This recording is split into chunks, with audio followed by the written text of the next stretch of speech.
Mas, gue mau nanya masalah drum. Mas Ari masih sekarang masih nyari sound itu nggak? Misalnya kayak gue lihat Hypertone yang pernah itu gitu kok bisa dapet low-nya gitu. Itu masih searching untuk sound itu nggak? Masih tetap research and development gitu? Caranya gimana sih? Sebenarnya kan gue mau tanya dulu nih, yang dinamakan kalau bass drum itu kan kayu itu dinamakan shell, bener nggak? Nah, shell itu kalau shell itu ada macam-macam, ada yang modelnya solid, ada yang ply by ply, ada yang stave block seperti kayak bikin barrel beat. Tapi intinya dia ingin membuat sesuatu yang beresonansi untuk dipukul. Nah, sekarang kalau yang drum pada umumnya kan ply per ply. Nah, sekarang pertanyaan gue adalah, kalau ply shell itu semakin tebal bunyi semakin tinggi atau semakin rendah? Tinggi, makin tebal. Semakin tebal semakin tinggi atau semakin rendah? Tinggi. Begitu juga kayak bass. Bass ada satu. Jadi bass ada yang one piece, ada yang 2 piece, ada yang 3 piece yang sekarang ya kan. Otomatis yang one piece pasti resonansinya akan lebih karena dia tidak terhalang sama sambungan ya. Jadi benar yang tadi Joli ngomong, semakin tebal semakin tinggi soundnya. Nah, cuman kan untuk bisa dapetin karakter itu adanya sebenarnya banyak sih, banyak. Kalau kita bicara drum sudah jadi.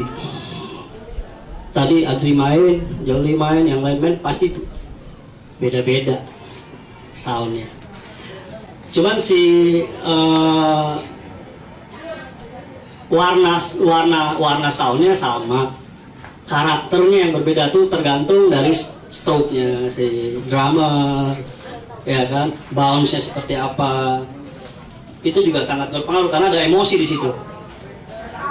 Ada yang mungkin frekuensi tertentu baru bisa kedengeran sama orang yang tertentu. Kalau ada yang stroke-nya mungkin center point-nya mungkin tadi Joli ngomong tergantung dong, gue mau main di sini kalau mau dapetin sound itu betul. Tapi ada precise. Misal dalam 100 kali kita pukul center point benar, itu kan latihan. Tinggal kita mau yang kemana nih titik-titiknya nih. Dan akurasi pukulan ada bounce, ada yang macam-macam itu di teknik lah. Jadi itu juga sangat berpengaruh dari output yang keluar. Makanya gue nggak setuju kalau misalnya kalau kita cek sound tuh kadang-kadang, apalagi kalau kita sebagai drummer pemula ketemu soundman atau orang FOH yang udah berpengalaman, akhirnya dia langsung aja cut low segala macam. Kadang-kadang kita mau recording juga udah deh nih soundnya enak buat dia, belum tentu karakter buat kita. Sebenarnya gue lebih setuju kalau drum yang kita pakai ini sebelum di miking bunyinya itu udah tahu nih. Apalagi kalau di di ruangan seharusnya kalau kita recording tuh mulai dari snare kita cari tuh sweet spotnya, istilahnya ada sweet spot sampai dapetin yang belum tentu sama gitu. Pada main pop mungkin di titik itu, main rock di titik yang ini, baru bass drum masuk, baru yang lain masuk, udah dapet. Harusnya output itu ikutin input. Kalau suaranya seperti itu, di luar harusnya seperti itu. Cuman yang luar itu kadang-kadang kan dia juga ngerti, akhirnya sound aman karena dia keseharian pengen dapet. Dia juga nggak mau capek karena juga bahasa juga kalau di gitar, di bass tuh enak karena ada kuncinya, ada nada dasarnya, ada ya kan, ada C, ada D, ada F, ada G. Kalau drum main di C bingung. Sebenarnya bisa, cuma gue bikin satu rumus sebenarnya, rumus dimana orang itu bisa mengerti akhirnya bagaimana cara mentuning. Itu perjalanan gue panjang juga baru ketemu. Kan susah nih kalau kita mau ngomong masalah tuning, mulai dari mana sih? Maksudku begini nih, maksud yang lain cara penyampaiannya juga udah jadi masalah. Jadi gue pakailah ini huruf. Jadi huruf itu kan ada konsonan, ada vocalize ya kan. Kalau konsonan misalnya bass drum tuh ada suara B. Vocalize-nya ada A, I, U, E, O itu kan ada. Di belakang itu ada efeknya, ada K, ada G, misalnya ada bass drum, kita di tuning suaranya bak.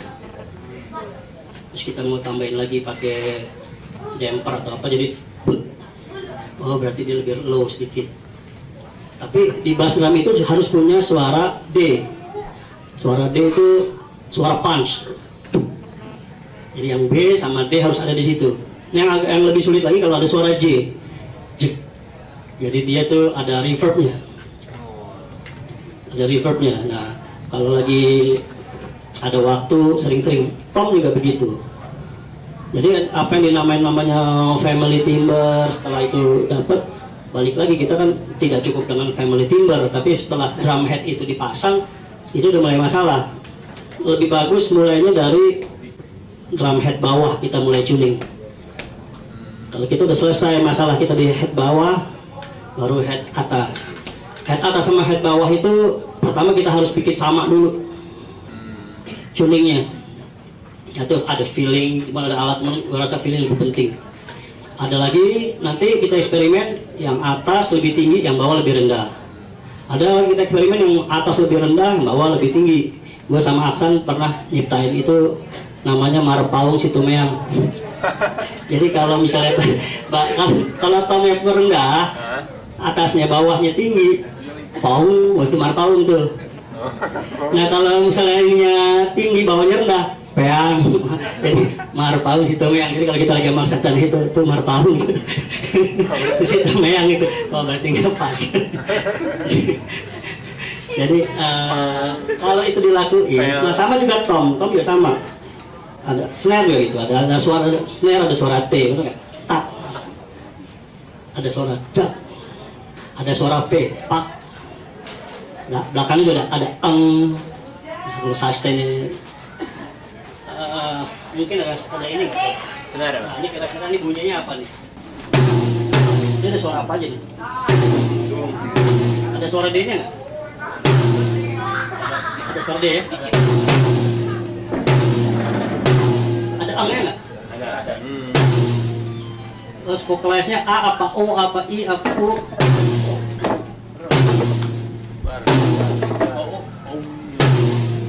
Ada E-nya. Pang. Ya kan berarti ini dia nih P E pang.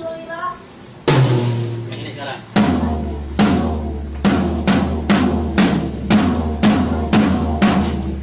Ini suara apa nih? Ada D-nya. Oke, ada D-nya. Ya masih D. Oh. Ya kemudian.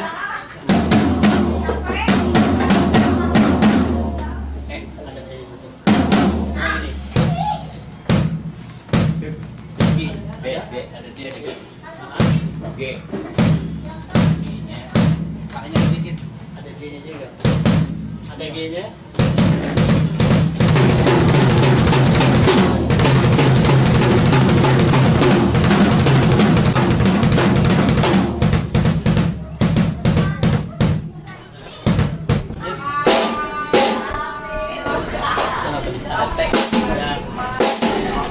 Ya. Oh.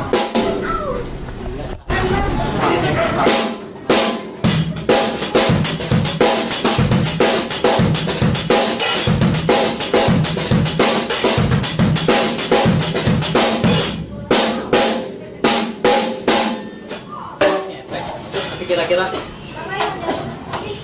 dari situ lo bisa dapetin ide dari suara-suara yang tadi kita dapat. Ide itu lo bisa pelan-pelan lo bisa maksimalkan dengan mempergunakan sound-sound yang ada kan. Jadi kalau itu udah dapat, kemudian lo bikin pattern misalnya. Jadi misalnya lo bikin pattern.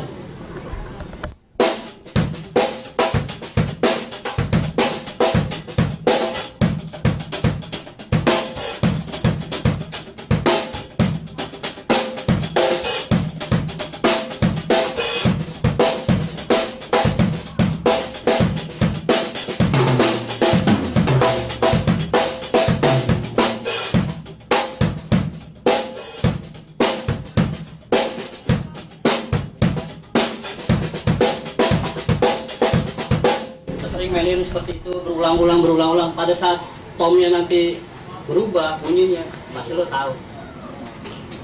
Kayaknya tomnya agak lari nih soundnya, agak false. Yang susah kalau false-nya di bawah.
Kita harus hargain dulu tone yang kita punya. Kadang-kadang di kepala drummer itu lebih banyak berpikir ke arah teknikal kan. Habis ini pattern apa lagi, habis ini apa lagi. Sementara ada yang penting, ada hal penting yang kita lewatin adalah breathnya, nafasnya kapan kita. Nah itu bisa untuk dapetin itu karena kita hargain si soundnya juga.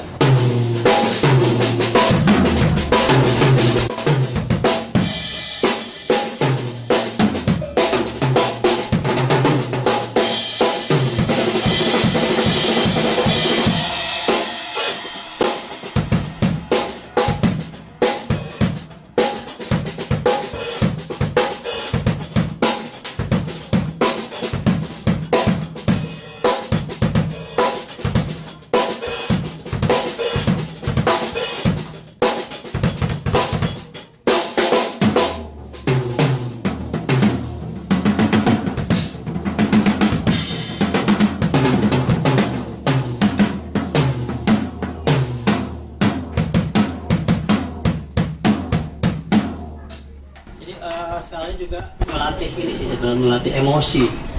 Jadi baru setelah itu kita hafal, setelah kita mau berkreasi seperti apa di tone yang ada, kemudian kita masuk ke area yang lebih teknikal ya kan. Dengan itu kita lebih confident sebenarnya. Sorry gua udah lama nggak main drum. Gila mana sama. Berarti kayak kita harus kenalin karakternya juga ya Mas ya? Kayak drum ini mereka pasti beda kan? Pasti coba sekarang nanti main misalnya, pasti bunyinya beda main gue mainin. Kalau main pasti beda. Walaupun dengan style yang sama. Iya kan? Ada approaching yang lebih bisa dieksplor sebenarnya. Begitu juga dengan drum head single ply. Lebih kemana nih? Oh, tujuan kita mau dapetin clear. Tapi kalau misalnya double ply kita mau dapetin bottomnya, mau dapetin sound fatnya. Terus ada lagi yang mau coated semuanya, single coated. Ada lagi bawahnya juga coated. Otomatis adaptasi kita juga berbeda sama yang tadi kita main seperti kayak double ply.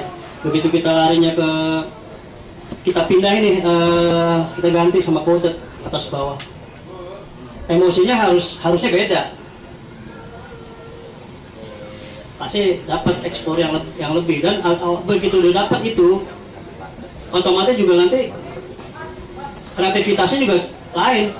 Mungkin dari situ mungkin drumnya sama nih. Begitu gua ganti coated semua, malah lu main jazz di situ. Dapat nih gitu. Banyak orang yang kayak gitu, cuma nggak ngerti mau kemana. Cuman pas kebetulan aja dapat, yang lebih baik dipersiapkan. Kalau teknikal, ya itu tanggung jawab masing-masing sebagai drummer, seorang drummer ya.